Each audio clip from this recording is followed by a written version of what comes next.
안녕하세요. 도사 이승태 TV의 이승태 변호사입니다. 지금 오늘은 저희가 한번 유치권에 대해서 좀 알아보려고 합니다.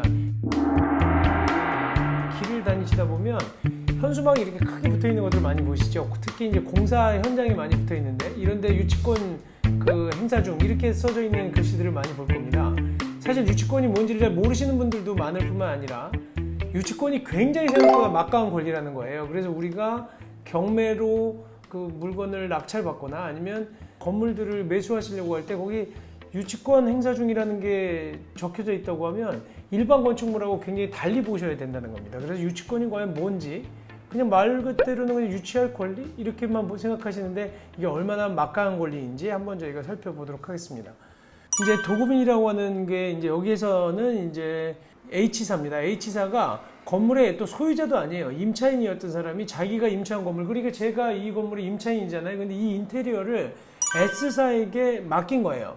그래서 이제 여기 도급인과 수급인이라고도 표현이 되어 있는데 제가 이 인테리어 업자한테 이 건물을 맡겼어. 그러다 보니까 인테리어 업자가 이 건물을 저한테 2억이면 2억 이렇게 공사를 도급받아서 인테리어 공사를 진행하고 있었을 거 아닙니까? 근데 갑자기 제가 이제 어려워서 돈을 지급을 못 하다 보니까 이 전체를 건물을 유치권을 행사하겠다라고 하면서 집기도 갖다 놓고 이 건물 들어오는 입구에다가 유치권 행사 중 이렇게 붙여놨던 거예요. 그러다 보니까 건물 임대인 입장에서 이제 이 건물을 왜 얼굴 본 적도 없는 인테리어 업자가 와서 여기다가 유치권 행사 중이라고 하느냐. 나는 이 H사랑은 계약을 임대료도 안 내고 있으니까 계약 해지하고 다른 사람한테 임대해 주겠다 이렇게 얘기를 한 겁니다. 그리고 나서 H사를 나가라고 명도 합의를 하고 나서 그 새로운 임차인들한테 이 건물을 임차하라라고 이렇게 계약을 해준 거예요. 그랬더니 새로운 임차인들이 와서 들어와 보니까 유치권 행사 중이라고 있는 부분들을 뜯어버리고 그냥 여기는 그냥 내가 들어와서 살아도 되나 보다. 그리고 임대인이 건물 소유주가 임차하라고 하니까 이 자리에 임차를 하고 점유하기 시작한 겁니다. 그랬더니 이제 이런 분쟁들이 생겼는데 그러다 보니까 유치권 행사 중이라고 써놨던 인테리어 업자는 야 여기 이 건물 내가 유치권 행사하는 건물이라고 하지 않았어? 근데 당신들이 뭔데 여기 함부로 들어와서 내 유치권을 방해해? 이런 분쟁이 생긴 거예요.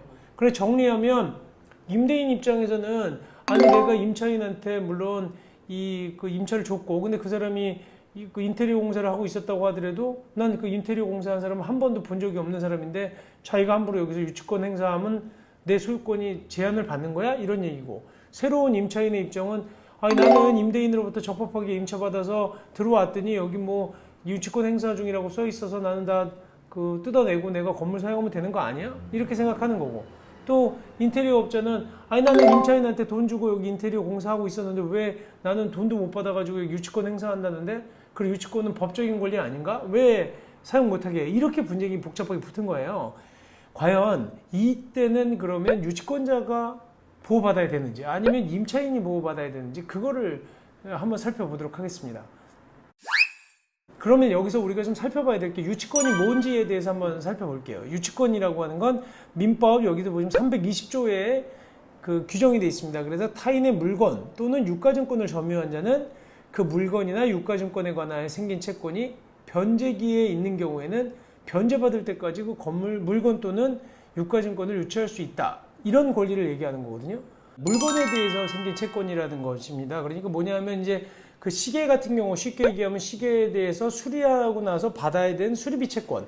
그 건물도 지금 그 물건에 해당이 되거든요. 그러니까 건물을 짓는 과정에서 받아야 되는 우리가 공사대금 채권 이런 부분들이 이제 그 물건에 대해서 생긴 채권에 해당하는 거예요. 그다음에 또 하나는 이 건물이 반드시 지금 나한테 돈을 줘야 되는 채무자, 그러니까 인테리어를 맡긴 사람의 소유가 아니라도 상관이 없다는 거예요. 그러니까 이 건물의 소유자는 따로 있고 사실은 이 건물을 점유하고 있는 임차인이 이 건물에 대한 인테리어 공사를 맡기더라도 그 채권 갖고 이 건물을 유치할 수 있다는 겁니다. 그 다음에 또 하나는 유치권 포기 약정이 당사자에 없어야 됩니다.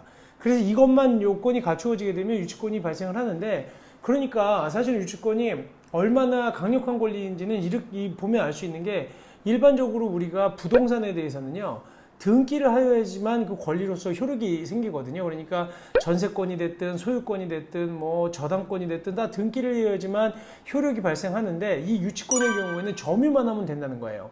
그러니까 다른 권리들보다 굉장히 쉽게 취득할 수도 있으면서 강력한 권한을 갖고 있는 거죠. 그러니까 유치권에서 가장 중요한 건 점유예요. 그렇기 때문에 만약에 유치권을 점유하고 있다가 점유를 실질적으로 풀어줬다거나 점유를 하지 않게 되게 되면 유치권이 상실되는 거죠.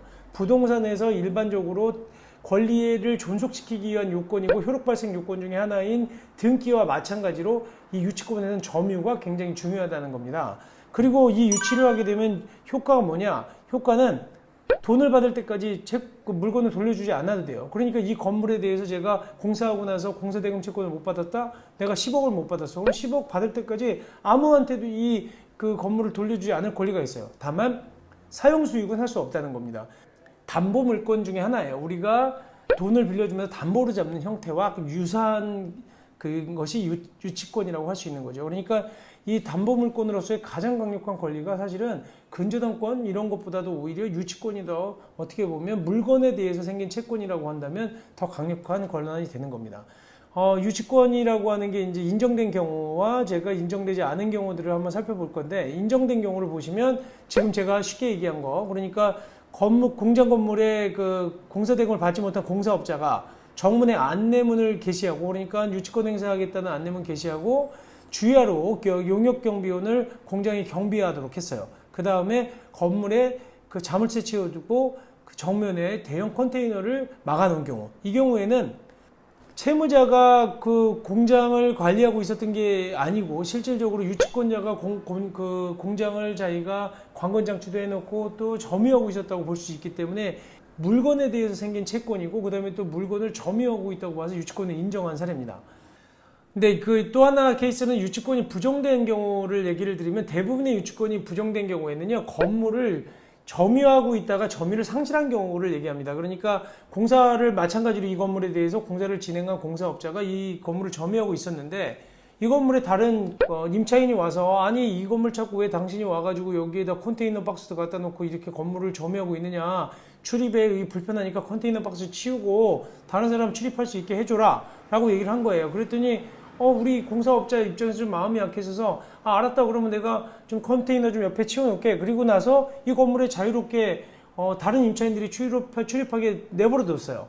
그리고 났더니 나중에 유치권 행사를 하려고 또 들다 보니까 그 소유자 입장에서 뭐라고 얘기했냐면, 야 너는 이미 이 점유를 상실했기 때문에 여기에 대해서 유치권 주장할 수 없어, 이렇게 된 겁니다. 그랬더니 법원에서는 아까 제가 말씀드린 것처럼 가장 중요한 유치권의 성립 요건인 점유를 상실했다는 이유로 유치권을 부정을 했습니다. 그러니까 결국은 점유를 어떻게 확보하고 있느냐에 따라서 유치권을 인정하느냐 인정하지 못하느냐가 결정된다는 거예요. 그래서 이 사건의 경우로 한번 돌아가서 살펴보면, 이 사건은 어떤 식으로 점유를 했냐면, 이렇게 건물을 공사를 해놓고 한 층에다가 유치권 행사 중 이렇게 해놓으면서 그 안에다가 여러 가지 물건들을 적치해 놨던 겁니다. 그랬는데 이 쟁점은 뭐냐, 결국은 유치권자가 점유 의사를 명확하게 표시했느냐, 대외적으로 그 부분이 문제가 됐던 거고, 또 하나는 유치권자가 실질적으로 건물을 관리하고 있었느냐, 이용이 제한되고 있었는지, 이 부분을 판단을 한 건데, 이 사건의 경우에는요, 소송이 여러 가지가 있었거든요. 근데 두 개의 법원이 서로 다른 판단을 했습니다. 그러니까 한쪽에서 뭐냐면, 이 정도 유치권 행사하고 있다면 이거는 유치권으로 인정해 줄 수 있다. 그렇기 때문에 이 건물을 침탈해 간 사람들은 유치권을 침해한 거기 때문에 자칫하게 되면 이거는 형법상의 권리행사방해죄에 해당이 되고, 또 유치권자의 권리를 해했기 때문에 그 침해에 갔든 침탈에 갔든 점유를 돌려줘라 라고 하는 판결을 내리기도 했고요. 또 한편에서는 이런 그 현수막만 걸어놨지 사실상으로 외부인의 출입을 완전히 배제하지도 않았고, 그렇기 때문에 이 건물을 독점적으로 다 점유하고 있다고 보기는 어렵다, 이렇게 판단을 한 거예요. 그러면서 한쪽에서는 유치권이 없다,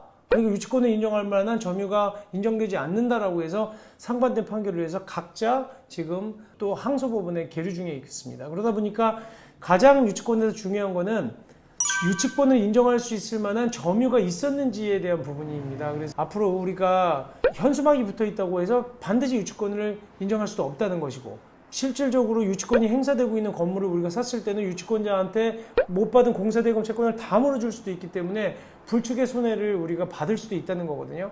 그래서 일단은 다시 보자 유치권입니다. 그러니까 유치권에 대해서는 법원에서 인정하고 있는 점유가 있는지에 대해서 여러 가지 상황을 판단하고 있기 때문에 반드시 인정된다 안 된다, 그 현수막만 붙어 있는 것만 보고는 알 수 없다는 거예요. 그래서 가장 중요한 건 그 유치권이 어떻게 행사되고 있는지, 그 시건 장치는 어떻게 되고 있는지, 관리 상태는 어떤지, 그래서 이 독점적인 점유가 인정되는지를 봐야지만 손해를 우리가 입지 않을 수도 있다는 겁니다. 그래서 오늘은 저희가 이 유치권에 대해서 좀 살펴봤는데요.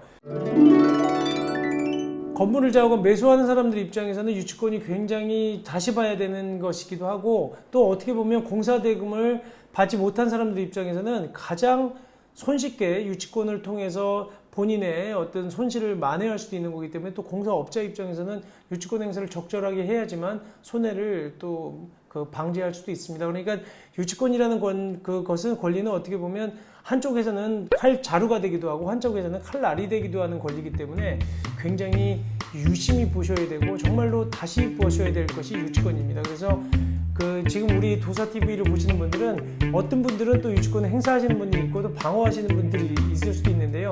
저희 내용 좀 잘 살펴보시고 어떻게나 자신의 권리를 보호하는데 도움이 됐으면 하는 마음으로 오늘 방송은 이것으로 마치도록 하겠습니다. 감사합니다.